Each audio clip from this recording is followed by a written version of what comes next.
What you've just heard is one of the many deaths from the monkey, the new major motion picture from Osgood Perkins, Stephen King, and James Wan. Experience it in theaters everywhere this Friday, because everybody dies, and that's life. Let's have some fun.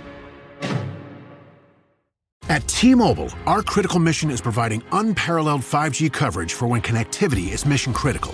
Introducing T-Priority, America's best 5G network experience for first responders, even in times of congestion. More capacity, faster speeds, better coverage. T-Priority from T-Mobile, built for tomorrow's emergencies, ready today. Discover more at t-priority.com. For qualifying organizations on eligible rate plans, coverage not available in some areas and may be impacted by emergencies. Hey everyone, and welcome back to Big Mad True Crime, where we get big mad over true crime. I'm your host, Heather Ashley, and today's case is straight out of Canada, and yeah, I definitely didn't see any of this coming. Small talk sucks, so let's dive in.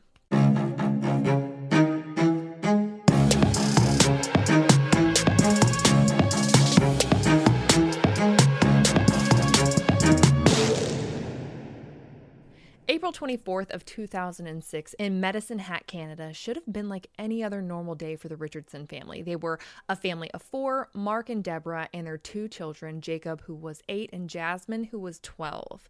Mark and Deborah seemed to have a good thing going for them. They lived in a cute little split-level blue house in a quiet town, and Jacob and Jasmine had no trouble making friends, but all wasn't what it seemed on the outside, and this day would be anything but normal. That afternoon, a friend of Jacob's from the neighborhood came to see if Jacob could play, but when he rang the doorbell, no one answered, which isn't totally abnormal, so he went to turn around and leave, but something in the windows of the bottom level of the house caught his eye. It was a body, a bloody body. He ran home to tell his parents, who called police, and when police showed up, they never could have imagined what they were going to find inside. It was a massacre. Not only was there one body in the basement, there were two. Brenda was at the bottom of the stairs. She had been stabbed 12 times, but Mark was also in the basement. He'd been stabbed 24 times. The police knew there were two other kids who lived in the house, so they ran upstairs to check on them, and when they got into Jacob's room, the air was just ripped from their bodies. 8-year-old Jacob was lying in his bed, dead. His throat had been viciously slit from one end to the other. I had a hard time adding that specific detail to this episode, but his injuries were heinous and deliberate. Someone violently murdered this 8-year-old boy in his bed. The authorities go to Jasmine's room, terrified of what they're about to find, but no one's there. Jasmine is not there.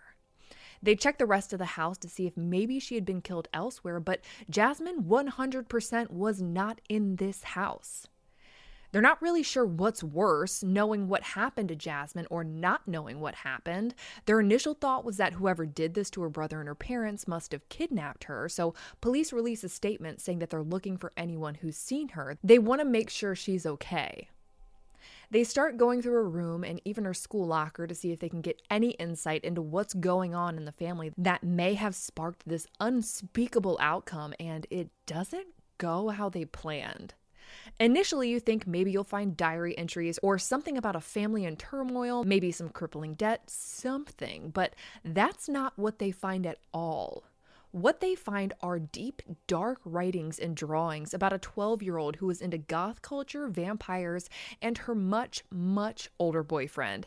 And as much as she loved those things, it's clear that she despised her parents, maybe even enough to kill them. So now there's a full-on manhunt. They need to find Jasmine, they need to make sure she's okay, and they need to see if she had anything to do with this. Your initial reaction is probably, how in the fuck could a 12-year-old murder her entire family, and why? But the deeper you get into this case, the less 12 Jasmine seems. And that even rang true for her neighbors. One of them said that she had no clue Jasmine was that young, and that she frequently hung out with her 17-year-old son. I'll post pictures of Jasmine and she looks a solid 17 to 20. Definitely not 12. I mean, I have a 12-year-old, and if he brought home a girl that looked like her, I'd assume she was his teacher. Fast forward to the next day, and the police are breaking records tracking people down.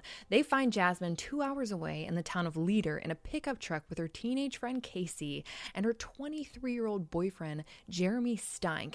Inside the truck was a newspaper covering the murder of her entire family. Jeremy looked like he had clearly been in a fight, and police had clearly been doing some serious investigative work because upon finding them, all three were charged. Casey was charged with destroying evidence and providing a fake alibi, and Jasmine and Jeremy were both charged with 3 counts of first-degree murder. What the fuck? Once Jasmine and Jeremy are in jail, they start writing each other love letters. Jeremy actually proposed to the 12-year-old, and she gladly accepted, while awaiting their separate trials for the annihilation of Jasmine's family. Canada's justice system is a lot different than America's. When it comes to juveniles, the media can't even legally report their names. But this case went international so quickly that other countries were able to reveal Jasmine's identity, even though Canada couldn't. I mean, even when she went to court, she was put in a prisoner's box that concealed her identity. But because of the hush-hush that comes from the Canadian regulations, the only details that really came out prior to their trials were from their various social media accounts prior to them being taken down and from people reporting on Jeremy's investigation. The rest was kept pretty close to the vest. Both of them were extremely active on social media. They had accounts on Windows Live, MySpace, Nexopia, and Vampire Freaks, to name a few. Jasmine went by the name Runaway Devil, displayed that she was 15, and described herself as bisexual, Wiccan, nocturnal, awkward, loud, and a deep thinker and insane. According to her accounts, her interests included unnatural hair colors, dark poetry, criminal psychology, blood, human anatomy, and kinky shit. She's 12. Jeremy went by the names The General Lee 01, Soul Eater 52, and Death Spade, and claimed to work for the military or government, neither of which is true. As far as I can tell, he was unemployed and living in a trailer with a history of depression and a previous suicide attempt, and an affinity for minors. When I was researching this case, I stumbled upon a post on Web Sleuths where a woman talked about her 14-year-old niece running off a few years prior with a 20-year-old guy. The family had to declare her a missing person. They tried to get her to come back, and her aunt even offered to let her live with them if she didn't want to go back with her parents. But every time the family would try to get this little girl home, her 20-year-old boyfriend would threaten them. After a year and a half of back and forth and lots of convincing, the poster says that her niece finally came home, and the guy she had run off with was allegedly none other than Jeremy Steinke. And judging by his social media posts, his MO hasn't changed much. Between blog posts from both Jeremy and Jasmine, you could see a kind of forbidden love, and it grosses me out to even call it love, considering it's a child and an adult, but that's what they thought it was. Jasmine posted about going insane when her parents kept her inside her house for too long and posted questionnaires that asked if she'd ever been arrested. Her response was eerily, not yet. Her public posts were nothing compared to Jeremy's, though. On April 3rd, just 20 days before the killings, he wrote this poem. My lover's parents are totally unfair. They say that they really care. They don't know what's going on. They just assume, as their greed continues to consume. She is slowly going insane. She continues to thank that I came into her life to help her out and to stop what they keep trying to shout. It's all total bullshit. Their throats I want to slit. They will regret the shit they have done, especially when I see to it that they're gone. They shall pay for their insolence. Finally, there shall be silence. Their blood will be payment. Jeremy's post left nothing to the imagination, and it only got worse. On the 20th, just 3 days prior to the killings, he posted a comment on a blog that read, "Oh yeah? LOL, hope you enjoy hitting yourself. I, on the other hand, would rather do morbid stuff to others, like Jasmine's parents, for example, which I'm going to do this weekend." No one ever reported a thing. I suppose no one thought he was serious, but everyone was wrong. On June 4th, 2007, a year after her family was murdered, Jasmine's trial finally starts, and she pleads not guilty. But the details of her trial would be hard to refute. Her defense was basically that she was doing whatever Jeremy told her and worried that if she didn't, she would be next. And with that, she said that she stabbed her brother after Jeremy stabbed her parents 36 times in total because Jeremy told her to. She claims that while she stabbed her brother, Jeremy's the one who slit his throat. That being said, I haven't been able to find any reports that mention Jacob being stabbed, just the consistent report that his throat was slashed from one end to the other. There are a couple more versions of her events, though, depending on who you talk to. In a second version, it said that Jasmine admitting to killing her brother because it was better than leaving him without parents. Her defense doesn't hold up well as witnesses are called. Her parents had recently found out that she was dating a 23-year-old man and barred her from having any contact with him, which is what ignited her and Jeremy's rage against her family. And once that flame was ignited, it could not be put out. They presented her emails, and according to the Huffington Post, she sent an email to Jeremy that said that she had a plan, and it begins with me killing them and ends with me living with you. His response? Well, I love your plan, but we need to get more creative with details and stuff. The court presents some letters between her and Jeremy after they were arrested for the murders, where the two talk about how they're now legends and immortal.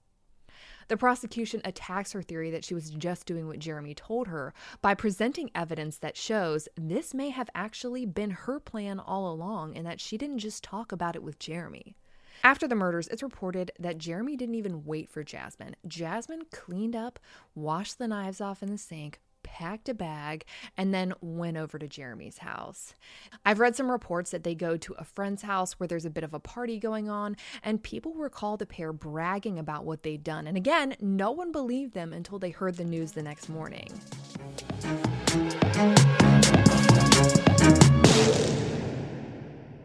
Empower. Claire is practicing her breathing for her upcoming yoga retreat in Bali. Has she ever done yoga before? No. But Claire worked with Empower on her savings and investment strategy. She got good at money, so she can be a little bad. Empower. Invest well, live a little. Join our 19 million customers today at empower.com. Past performance is not indicative of future returns. Investing involves risks. You may lose money. Advisory services are provided for a fee by Empower Advisor Group, LLC, EAG, a registered investment advisor with the Securities and Exchange Commission. Om Namaste.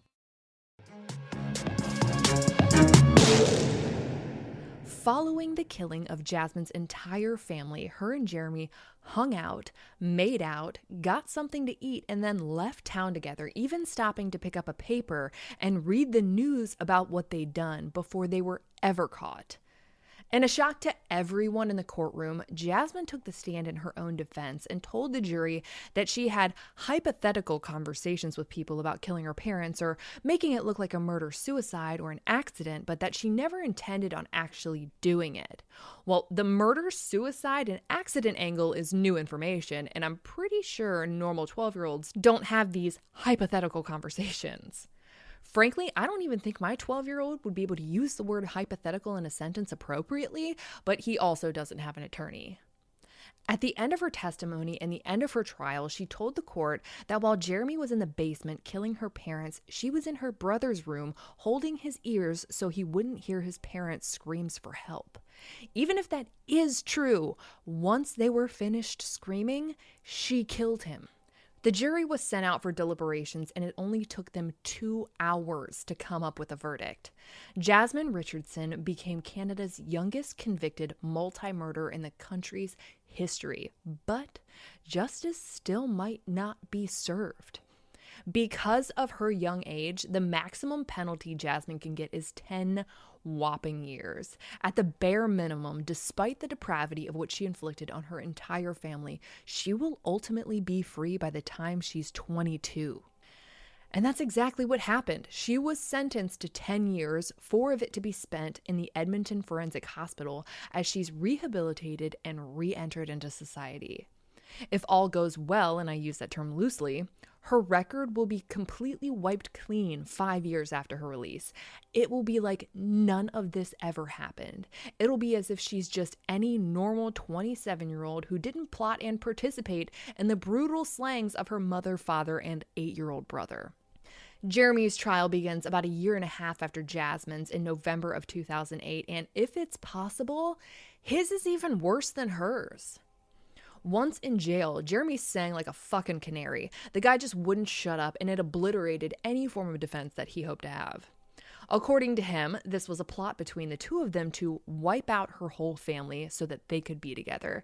He bragged to another inmate that he killed Jasmine's parents while she finished off her baby brother, and said that Jasmine's father's last words to him were asking why he was doing this, to which he responded, "Because your daughter wanted it that way." Because Jeremy is such a loudmouth son of a bitch, the jail decided to send in one of their own officers undercover as an inmate, and it did not disappoint. Right on schedule, Jeremy flapped his yapper and said, "You hear about that triple homicide? Yeah, that's me. Me and my old lady have become legends." He brags to the officer that Jasmine had killed her brother and that it didn't even bother her, that she didn't cry and even laughed about it the following day. He told them that he planned to marry his 12-year-old bride in a Gothic ceremony and move to Germany and live with her in a castle. Big dreams for a broke murderer in prison. As witnesses were called, things just got weirder and weirder and weirder. One friend testified that Jeremy had told him that he was a 300-year-old werewolf who liked to drink blood, and according to him, the vial of red stuff around Jeremy's neck was just that. He warned his friend not to come on a nighttime walk with him around the lake because he would tear him limb from limb. Another witness testified again that Jeremy said that he liked to drink blood and that he had even eaten a batch of sugar cookies that his friend had made with blood, saying that there was so much blood in them that the cookies were pink when they came out. This is the first and last time in the history of human mankind that someone tries to flex by saying they ate pink sugar cookies.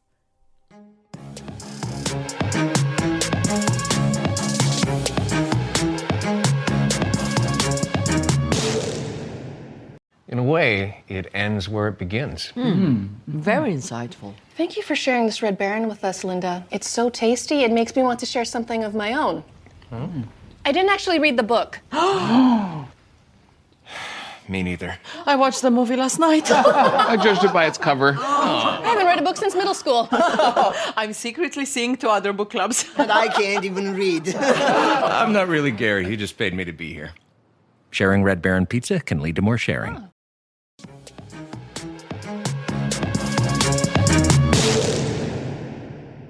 Another witness, a 16-year-old girl, another teenager, said that on the Saturday before the murders, Jeremy invited her over to his trailer where they watched the movie Natural Born Killers.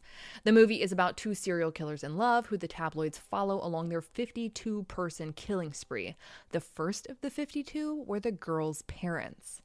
As they watched the movie, this girl says that Jeremy told her his step-by-step plot to kill Jasmine's parents and told her that this plot would be different from the movie because in the movie, a young boy is saved, but he said that Jasmine's 8-year-old brother would have to die. At no point in time did 8-year-old Jacob stand a chance of surviving this attack on his family. Another friend of Jeremy's talks about how he would always come over and fly off the handle about how his girlfriend's parents were trying to keep them apart and would just go on and on and on about it until he would just stop and stare at nothing. He would go completely silent. It turns out that Jeremy had asked more than one of his friends for help in killing Jasmine's parents, and when they told him no, he threatened to implicate them if he was ever caught. The court presents a ski mask that was found in the pickup truck they were arrested in that tested positive for not only Jeremy's blood, but also the blood of one of the victims. According to them, Jeremy slipped into the first floor of the home, which was set a little into the ground since it was a split level, and he was wearing this ski mask in all black. Jasmine's mom heard him and turned on the light and immediately screamed, which sent her father rushing down there with a screwdriver. When he saw Jeremy, who was just a man in black wearing a mask to him, he charged him and allegedly stabbed him in the eye. And Jasmine's dad put up one hell of a fight. He fought for his life and the life of his family until Jeremy finally overpowered him. Jeremy claims that Jasmine's father almost choked him unconscious before he was able to stab him to death. I'm not sure what the point of that information was, if it was some sort of defense, because what the fuck do you expect when you break into someone's house with a knife? But nonetheless. The jury was given a walkthrough of the crime scene, which was a bloodbath. There was blood spatter on the walls, the ceiling, the floor, and on Jacob's toys that were laying on his bed next to him, one of them being the toy lightsaber that he allegedly tried to defend himself with. There were also bloody handprints all over the walls and blood trails throughout the house. When the jury was shown Mark and Deborah's multiple stab wounds and the slash across Jacob's neck, they sobbed and even had to ask for a recess. After the killings, we know that Jeremy and Jasmine went and hung out with some friends and bragged about the killings. One of those friends says that Jeremy told him he had gutted Jasmine's parents like fish. This friend also says that Jasmine told him that she had killed her little brother and that he gargled. And when he gargled, she just sat at the end of his bed and watched.